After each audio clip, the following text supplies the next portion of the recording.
अस्सलाम वालेकुम। आज का हमारा टॉपिक कंडीशंस और वारंटीज़ के बारे में। कंडीशंस क्या होती हैं? बेसिकली कंडीशंस जो हैं ये सेक्शन 12 का सब सेक्शन 2 ऑफ द जो है हमारे पास सोगा 1930 इसमें बताया गया है कंडीशंस क्या होती हैं। Condition is a stipulation essential to the main purpose of the contract the breach of which give rise to a right to treat the contract as repudiated.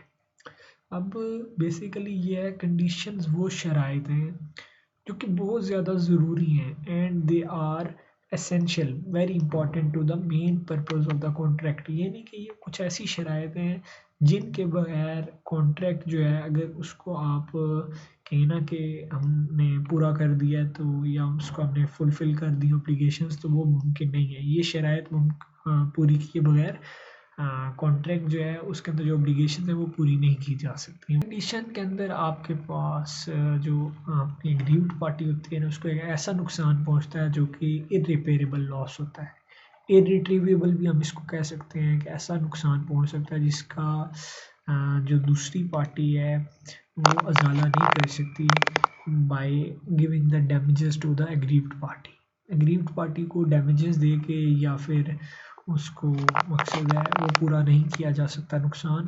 इसके अंदर ये चीज़ होती है उसके अंदर हमारे पास एक एग्जांपल है condition to deliver a condition to deliver 100 royal fans to be but A delivers climax fans, it is breach of condition. B can accept or reject them and claim damages.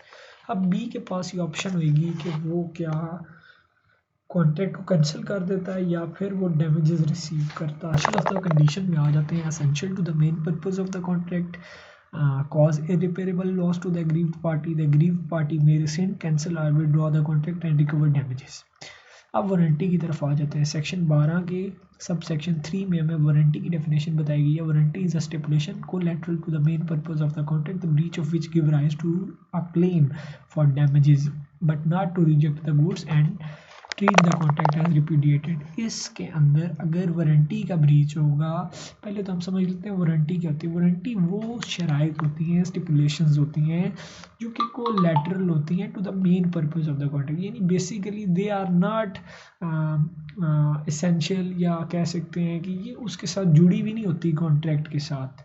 यानी ये कुछ ऐसी शराइत होती हैं that are यानी समझ रहे हैं लवाजमात होते हैं। ये वारंटीज़ जो होती हैं ये लवाजमात होते हैं और इसके बारे में ये होता है कि अगर कोई बंदा ब्रीच ऑफ वारंटी करेगा तो फिर आप दूसरी पार्टी से यानी कि एग्रीव्ड पार्टी दूसरी पार्टी से डैमेजेस क्लेम कर सकती है लेकिन वो कैंसिल नहीं कर सकती कॉन्ट्रैक्ट को। In other words a warranty is not essential for the main purpose of the contract the breach of which give rise to a right to मतलब है जो एग्रीव्ड पार्टी है उसको एक राइट देती है to recover damages but not to reject the contract. अब ए ने प्रॉमिस किया बी से मैं तुम्हें 100 फैंस दूंगा ऑफिस में, लेकिन ए ने जो है घर पे डिलीवर करवा दिए तो ये ब्रीच ऑफ वारंटी है। बी जो होगा वो डैमेजेस क्लेम कर सकेगा ए से। अच्छा, एसेंशियल्स ऑफ द वारंटी ये कंडीशन ये जो collateral to the main purpose of the contract होती हैं जबकि कंडीशन जो थी they are essential to the main purpose of the contract और ये collateral to the main purpose of the contract है। Cause damage to the aggrieved party, इसके अंदर डैमेज होता है एग्रीव्ड पार्टी को लेकिन इरिट्रीवेबल या मतलब इरिट्रीवेबल नुकसान नहीं होता, इरिपेरेबल नहीं होता। The aggrieved party can also claim damages but can not रिपुडिएट the contract, यानी कैंसिल नहीं कर सकती कॉन्ट्रैक्ट को। अच्छा, अब डिफरेंस आ जाता है। सबसे पहले वैल्यू का डिफरेंस क्या है। कंडीशन जो है वो stipulation essential to the main purpose of the contract जबकि वारंटी जो है it is collateral to the main purpose of the contract and not essential to the main purpose of the contract. Basis जो condition होती है it forms the basis of the contract and goes direct to the root of the contract, यानी कि ये base of the contract को form करती है। इसके बगैर जो है कंडीशन के बगैर समझे अगर कंडीशन नहीं पूरी की गई तो कॉन्ट्रैक्ट जो है वो सिरे से ही आपने उसको तबाह कर दिया, ख़राब कर दिया, यानी फिर कोई फ़ायदा नहीं है। और वारंटी के अंदर it does not form the basis of the contract and does not go direct to the root of the contract, यानी अगर आपने उसको फिर ब्रीच कर दोगे क्योंकि वो बेस ऑफ द कॉन्ट्रैक्ट तक या रूट ऑफ द कॉन्ट्रैक्ट तक नहीं जाती। The breach of condition give rise to give the aggrieved party the right to reject the contract. Breach का आपने बता देना है कि जी इसके अंदर जो एग्रीव्ड पार्टी होती है उसके पास ये राइट आ जाता है कि वो कैंसिल कर सकती है कॉन्ट्रैक्ट, लेकिन वारंटी के केस में कैंसिल नहीं कर सकती कॉन्ट्रैक्ट को एग्रीव्ड पार्टी। ट्रीटमेंट, और ट्रीटमेंट को हम जब देखेंगे तो ब्रीच ऑफ कंडीशन में भी treated as a breach of warranty, कि ब्रीच ऑफ कंडीशन को ब्रीच ऑफ वारंटी के तौर पर डील किया जा सकता है, ये हम आगे जाके देखेंगे, लेकिन ब्रीच ऑफ वारंटी को ब्रीच ऑफ कंडीशन के तौर पर नहीं ट्रीट किया जा सकता है। ट्रीटमेंट हो गया। अब इसके बाद आखिर में ऑप्शन आ जाएगा। ऑप्शन जो है कि ब्रीच ऑफ कंडीशन अगर हो जाती है तो एग्रीव्ड पार्टी के पास ये ऑप्शन होता है कि या वो डैमेजेस क्लेम करे और रिजेक्ट ना करे कॉन्ट्रैक्ट। तो बेसिकली यही है कि वो या तो रिजेक्ट भी कर सकती हैं और डैमेजेस भी क्लेम कर सकती हैं, लेकिन दूसरी वारंटी में उनके पास ऑप्शन नहीं होती टू रिजेक्ट द कॉन्ट्रैक्ट, ये सिर्फ और सिर्फ डैमेजेस क्लेम कर सकते हैं। अब कंडीशन कब ट्रीट की जाएगी as warranty? A condition can be treated as warranty in the following cases. अब देखिए, एक तो पहली बात है option of the buyer, section 13 का 1 में हमें बताया गया है कि बायर की ऑप्शन है। अगर फर्स्ट किया एक कंडीशंस ब्रीच हुई है, एक कंडीशन ब्रीच हुई, तो बायर जो है वो कहता है कि यार मैं ना इसको गुड्स को एक्सेप्ट कर लेता हूँ हैं, और मैं जो है कॉन्ट्रैक्ट को रिजेक्ट नहीं करता, लेकिन वो ना एक्सेप्ट कर लेता है, और एक्सेप्ट करने के बाद वो डैमेजेस भी क्लेम कर देता है। कहता है कि मैं चलो एक्सेप्ट कर लेता हूँ लेकिन मुझे डैमेजेस दे दो। A agrees to supply B first grade sugar but supply second grade sugar, B can reject it, और बी पहली बात है वो रिजेक्ट कर सकता है क्योंकि ब्रीच ऑफ कंडीशन हो गया है ना।